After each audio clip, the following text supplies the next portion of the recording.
Thalassery press ഫോറത്തിന്റെ ആഭിമുഖ്യത്തിൽ തലശ്ശേരി നിയോജക മണ്ഡലം സ്ഥാനാർത്ഥികളും മാധ്യമങ്ങളും തമ്മിലുള്ള മുഖാമുഖം പരിപാടി സംഘടിപ്പിച്ചു. പ്രസ് ഫോറം ഹാളിൽ നടന്ന മുഖാമുഖത്തിൽ press forum president Navas Methar മോഡറേറ്ററായി. സ്ഥാനാർത്ഥികൾക്ക് തങ്ങളുടെ മണ്ഡല വികസന കാര്യങ്ങൾ പങ്കുവയ്ക്കാനുള്ള വേദി കൂടിയായി മുഖാമുഖം പരിപാടി. തലശ്ശേരി നഗരത്തിലെ വെള്ളക്കെട്ടിന് പരിഹാരം കാണും. കണ്ണിച്ചിറ തോട് കെട്ടി സംരക്ഷിക്കും. തീരദേശ ഓവുചാലുകൾ സുരക്ഷിതമാക്കും. മലബാർ ക്യാൻസർ സെന്റർ ആഗോളതലത്തിൽ ശ്രദ്ധേയമാക്കും. ഒഴിവു ദിവസങ്ങളിൽ ജനങ്ങൾക്ക് വിശ്രമിക്കുവാനും ഉല്ലസിക്കുവാനും നഗരങ്ങളിൽ പാർക്ക് നിർമ്മിക്കും. ആകാശപാത യാഥാർത്ഥ്യമാക്കും. കുണ്ടൂർമല എഞ്ചിനീയറിംഗ് കോളേജുമായി സഹകരിച്ച് IT സംരംഭം, വീടുകൾ ഇനിയും ലഭ്യമാകാത്ത പാവപ്പെട്ടവർക്ക് പാർപ്പിടം, ബസ് സ്റ്റാൻഡ് നവീകരണം പൂർത്തിയാക്കും എന്നതുൾപ്പെടെ മാധ്യമപ്രവർത്തകരുടെ ചോദ്യങ്ങളിൽ LDF സ്ഥാനാർത്ഥി കാരാരാജൻ വ്യക്തമായ മറുപടി നൽകി. തലശ്ശേരി നഗരത്തിൻ്റെ ഒരു അടിസ്ഥാന പ്രശ്നമായി വരാനിരിക്കുന്നത് പലപ്പോൾ കാലം തെറ്റിപ്പെയ്യുന്ന മഴയും മറ്റും വെള്ളക്കെട്ടുകൾ സൃഷ്ടിക്കുന്ന ഒരു സ്ഥിതിയുണ്ട്. അവയ്ക്ക് പരിഹാരം കാണാനുള്ള ശാസ്ത്രീയമായ മാർഗങ്ങൾ ഒന്നുകൂടി ഉണ്ടാവണം. അതിൻ്റെ ഭാഗമായിട്ടാണ് കണ്ണിച്ചിറ തോട് പലയിടത്തും ഒഴുക്ക് തടസ്സപ്പെട്ടിട്ടുണ്ട്. അത് കെട്ടി സംരക്ഷിക്കുക, ഒഴുക്ക് സുഗമമാക്കുക, അത് നഗരവുമായി ബന്ധപ്പെടുന്ന ഒരു പ്രധാനപ്പെട്ട പ്രശ്നമാണ്. പിന്നെ തീരദേശത്ത് നിലനിൽക്കുന്ന ഓവുചാലുകളുടെ പ്രശ്നങ്ങൾ ഞാൻ അടിസ്ഥാന ജലവിഭാഗത്തിൽ നിന്നാണ് തുടങ്ങുന്നത്. നമുക്ക് ഈ കഴിഞ്ഞ ഇടതുപക്ഷ സർക്കാരിൻ്റെ കാലത്താണ് നൂറ്റാണ്ടുകൾ പഴക്കമുള്ള ഒരു വലിയ പ്രശ്നത്തിന് കൊച്ചിയിലെ ചെല്ലാനത്ത് പരിഹാരം കണ്ടത്. അപ്പോൾ കടൽത്തീരത്തിന് ഒരു ചെല്ലാനം മോഡൽ. വ്യവസായം മുതൽ മറ്റ് പാരമ്പര്യം വരെ നിലനിർത്തി തലശ്ശേരിയുടെ പ്രതാപം വീണ്ടെടുക്കും. പുതിയൊരു കലാലയം തലശ്ശേരിയിൽ നിർമ്മിക്കും. IT-യുമായി ബന്ധപ്പെട്ട് സ്ഥാപനം കൊണ്ടുവരും. പബ്ലിക് ടോയ്ലറ്റുകൾ സജ്ജമാക്കും. തലശ്ശേരിയിൽ വികസനവും സമാധാനവും കൊണ്ടുവരും എന്ന് UDF സ്ഥാനാർത്ഥി KP സാജുവും പറഞ്ഞു. സ്വപ്നം കാണുന്നതിനപ്പുറമാണ് ലോകം മാറുന്നത്.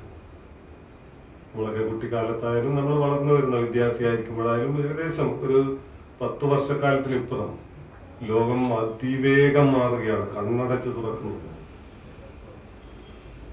ഞാൻ അവിടെയാണ് സൂചിപ്പിച്ചത്, തലശ്ശേരി ഈ പറയുന്ന രൂപത്തിലേക്ക് തലശ്ശേരിയുടെ വിദ്യാഭ്യാസ രംഗത്ത് മാറ്റമുണ്ടാക്കാൻ അത് ഞാൻ എൻ്റെ ആമുഖത്തിൽ പറഞ്ഞിട്ടുണ്ട്. AI മാത്രമല്ല, ഒരുപാട് കാര്യങ്ങൾ. അതിൽ അത്തരത്തിലുള്ള വിദ്യാഭ്യാസ സ്ഥാപനങ്ങൾ തലശ്ശേരിക്ക് അനിവാര്യമാണ്. നമ്മുടെ കുട്ടികളെ പഠനമാണ് അവിടെ ഏറ്റവും പ്രധാനപ്പെട്ടത്.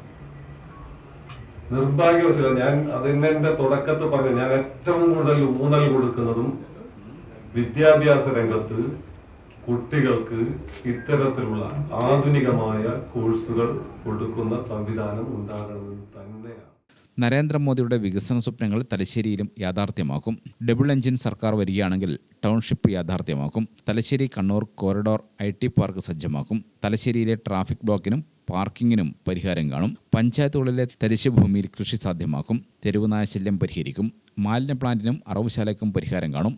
ഉന്നത വിദ്യാഭ്യാസം തലശ്ശേരിയിൽ ലഭ്യമാക്കുമെന്ന് NDA സ്ഥാനാർത്ഥി O നിതീഷും മുഖാമുഖം പരിപാടിയിൽ പങ്കെടുത്ത് പറഞ്ഞു. ആൾക്കാർ പോകും. നമ്മുടെ തലശ്ശേരി ആ തരത്തിലേക്ക് നമുക്ക് ഉയർത്തിക്കൊണ്ടുവരാൻ വേണ്ടിയിട്ട് സാധിക്കും. രണ്ടാമത്തെ ഒരു കാര്യം, എല്ലാ വീട്ടമ്മമാരും വീടുകളിലേക്ക് പോകുന്ന സമയത്ത് അമ്മമാരും രക്ഷിതാക്കളും പറയുന്ന ഒരു കാര്യം, തെരുവ് നായ ശല്യം വളരെ രൂക്ഷമാണ്. നമ്മുടെ കടൽപ്പാലത്ത് ഞാൻ 2-3 ദിവസമായി തുടർച്ചയായി നടക്കാൻ വേണ്ടി പോകും. നമുക്ക് കയ്യിലൊരു വടിയില്ലാതെ നമുക്ക് കടൽപ്പാലത്ത് പ്രഭാത നടത്തം ചെയ്യാൻ സാധിക്കാത്ത ഒരു സാഹചര്യമുണ്ട്. നമുക്ക് മാസ്ക് ഇല്ലാതെ അവിടെ മാലിന്യ പ്രശ്നം പരിഹരിക്കപ്പെടുന്നില്ല. സ്വന്തമായി ഒരു മാലിന്യ പ്ലാന്റ് ഇല്ലാത്ത ഒരു നഗരം നമുക്ക് ഈ കാലഘട്ടത്തിൽ ചിന്തിക്കാൻ വേണ്ടിയിട്ട് സാധ്യമല്ല.